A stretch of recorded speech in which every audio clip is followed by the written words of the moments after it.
L'échelle d'un plan est l'élément mathématique qui va permettre de rester cohérent entre par exemple une image satellite qui représente la réalité avec un plan qui n'est rien d'autre qu'un dessin de cette réalité. Donc l'idée, il ne faudrait pas que le dessin déforme la réalité. Donc le lien entre la réalité et le plan sans déformation, eh bien c'est l'échelle d'un plan qui va permettre de le faire. Puisque nous avons ici un rapport de proportionnalité entre les longueurs représentées dans la réalité et les longueurs représentées sur un plan. Et cette situation de proportionnalité a un coefficient de proportionnalité que l'on appelle l'échelle du plan. Ainsi, lorsque nous réalisons un plan à l'échelle, les distances sur le dessin et les distances dans la réalité sont proportionnelles. Et le coefficient de proportionnalité de cette situation, c'est ce qu'on appelle l'échelle du plan. Prenons un exemple. Nous avons la maquette d'une maison à l'échelle 1/48e.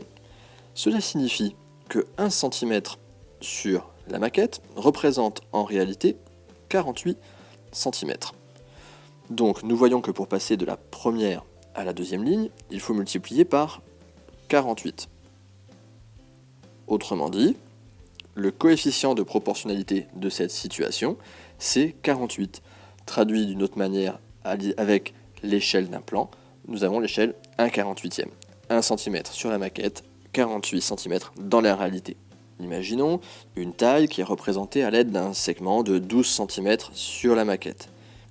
Eh bien, donc nous allons mettre 12 ici, multiplié par 48, l'échelle du plan, pour obtenir la longueur dans la réalité. La longueur réelle ici est de 576 cm. Enfin, nous avons la pièce qui a une taille de 7,2 mètres de long. Dans un premier temps, nous allons convertir ces 7,2 mètres en centimètres, puisqu'on a tout mis en centimètres jusqu'à présent. Donc 7,2 mètres, c'est égal à 720 cm. Nous avons utilisé ici l'information que 1 mètre était égal à 100 cm. Donc nous avons dans la réalité une longueur de 720 cm. Nous allons vouloir maintenant compléter la case du haut. Donc comme on sait dans les tableaux de proportionnalité, si on passe de la première à la deuxième ligne en multipliant par 48, pour passer de la seconde à la première ligne, pour remonter, on va effectuer une division par 48. Ainsi, on obtient une taille de 15 cm sur la maquette. Comment déterminer l'échelle d'un plan ? Nous allons obtenir l'échelle d'un plan en effectuant le quotient suivant. Longueur sur le plan divisé par la longueur correspondante dans la réalité. Et on obtiendra ensuite l'échelle en transformant ce quotient jusqu'à ce que l'on obtienne un numérateur égal à 1.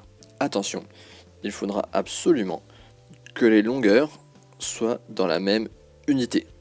Voyons maintenant un exemple. Sur un plan, 12 cm représente 300 mètres. Quelle est donc l'échelle de ce plan ? Tout d'abord, nous allons mettre toutes les longueurs dans la même unité, ici les centimètres. 300 mètres est égal à 30 000 cm. Nous allons donc effectuer le quotient longueur sur le plan, donc 12, sur longueur correspondante dans la réalité, 30 000. Donc maintenant, pour obtenir l'échelle du plan, l'objectif c'est avoir un numérateur égal à 1. Donc le numérateur 12, pour que nous ayons 1 à la fin, nous devons donc diviser ce numérateur par 12. En effet, 12 divisé par 12, ça fait 1. Comme nous avons divisé le numérateur par 12, il faut faire la même chose avec le dénominateur. Donc 30 000 divisé par 12.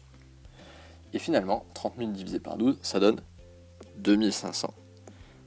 Donc, on obtient l'échelle du plan qui est au 1/2500e.